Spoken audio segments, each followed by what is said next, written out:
I'm back.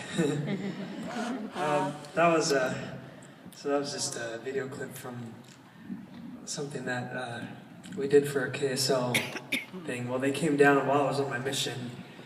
I wasn't really expecting that to happen. Them come out on while you're a missionary and have just cameras come down, and it's not usually something that happens while you're serving your mission. But it was neat to get to share a little bit of my story of why I, after doing music, decided to go serve a mission. And serving a mission was something that I always wanted to do. Ever since I was little, I always sang, "Oh, they call me on a mission."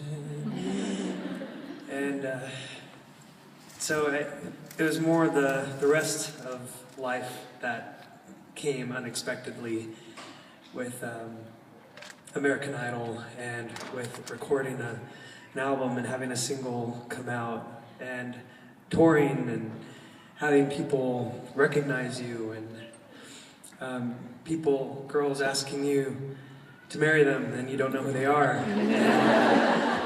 And then having people's moms come up to you and say, "Marry my daughter," as well. Just all of that came by surprise.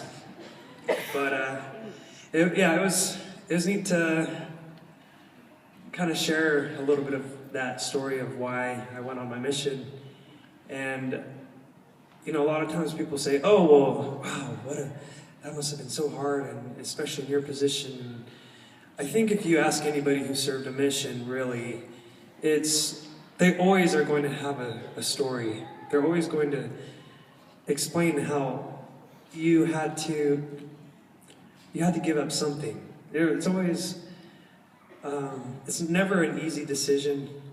And I think last month there was a young kid who asked me and said, "Well, how did you know it was the right time for you to go on your mission? When did you know that it was the right time?" And to be honest, I said to him, I think I messed this up. Get it up here. I said, to be honest, there never was a right time. And I don't think there ever is a right time to go on a mission, because it will always be inconvenient. The world doesn't stop for you. When you have things that matter to you and your priorities, the world's never going to stop. It's always going to keep going. You're always going to have something else to get done. Always going to have one more thing to do. You're always going to have important things that it just seems like you will never quite get to finishing.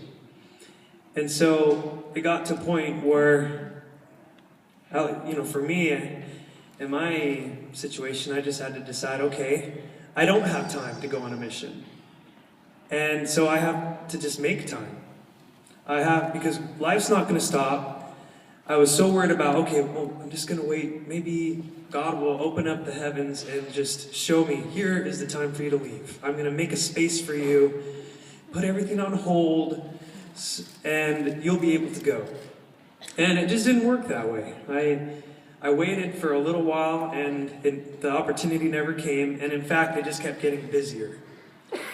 And so I think it doesn't even have to be just with a mission. It could be anything that's important to you. Something that happened while I was on the road on tour. I was gone, and I didn't really see my family for like 11 months for that year that we were first on American Idol that season. I mean, I saw them, but I never really spent time with them. And everybody kept saying, "Well, you must be loving what you're doing. You're living your dream. Everybody loves you and everybody knows you, and now millions of people, you're getting to sing for them. You must be on cloud nine. This